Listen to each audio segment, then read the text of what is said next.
digital footprints beyond life, a blueprint for safeguarding your digital afterlife. You don't own your online accounts. You do not own them. So we have to be aware of what we need to do to protect them as best we can. You're licensing the rights. How much of my life is lived online, or how much of my life is lived and tracked in social media? And what happens to my accounts or my followers? Maybe you're an influencer, you have a lot of followers. What happens if I become incapacitated?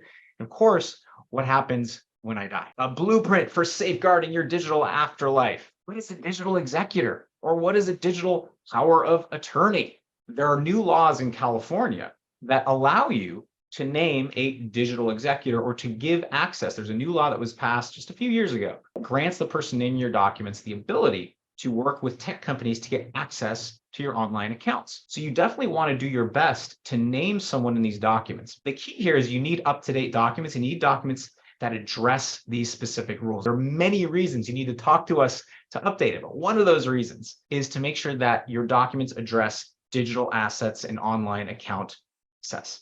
So a digital executor is a person designated to manage and distribute someone's digital assets in the event of their incapacity or death. And now in California, we have the Revised Uniform Fiduciary Access to Digital Assets Act, the RUFADAA. And this is legislation that California adopted just a few years ago that allows Californians to name an agent who can disclose information like account passwords to a designated beneficiary and can even transfer control of digital assets like a Bitcoin wallet to a named heir. Now, we're not talking about cryptocurrency today. It's not as simple as just hoping for the best. That's not a good thing. So you have to make sure that your estate planning documents, and this is actually should be your will, your trust, and your power of attorney, that they refer to the Revised Uniform Fiduciary Access to Digital Assets Act, the RUFADAA, and your durable power of attorney for finances should also cover this. Your will, your living trust, and whenever you prepare a living trust, you should have a living trust, not just a will. So your trust directs where your assets go. It can avoid the courts.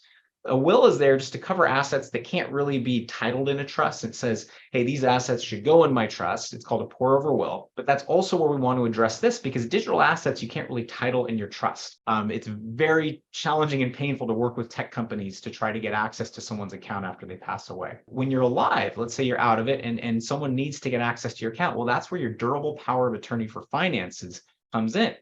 Because again, your will only comes in after you pass away. So if you're incapacitated for a while and you haven't given your named representative information about how to access your accounts, well, they need to make sure that you have the right language in your durable power of attorney that addresses digital accounts. And they can use that, and in theory, go to tech companies and get some access. It's not perfect, but it's a lot better than not having that. So if it's been a while since you updated your documents, talk to us.